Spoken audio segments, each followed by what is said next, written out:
ఇప్పుడు కంచె చేను మేసినట్టుగా వాస్తవంగా 2014లో కేసీఆర్ను ఒక ఉద్యమ నాయకుడిగా ఆదరించి అధికారులకు తీసుకొస్తే కాపలా కుక్కలాగా నిజంగానే ఆయన అన్నమాట ప్రకారం ఉంటాడేమో అనుకుంటే కంచె చేను మేసినట్టుగా తెలంగాణ రాష్ట్రం ఆనాటి నిజాం నుంచి ఇప్పటి వరకు కూడబెట్టినటువంటి ప్రభుత్వ ఆస్తుల ధ్వంసం కాలేదా?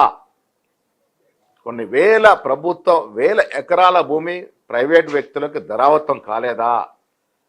కారు చౌకన అమ్మలేదా? కేసీఆర్ ఉద్యమంలో ఒక భాగం మేము కూడా ఒప్పుకుంటాం, కానీ తెలంగాణ ఎలా వచ్చిందో తెలంగాణ ప్రజలకు తెలియదా? మీకున్న 2 పార్లమెంట్ సీట్లతో తెలంగాణ వచ్చిందా? ఇది కాంగ్రెస్ పార్లమెంట్ సభ్యులు కదా.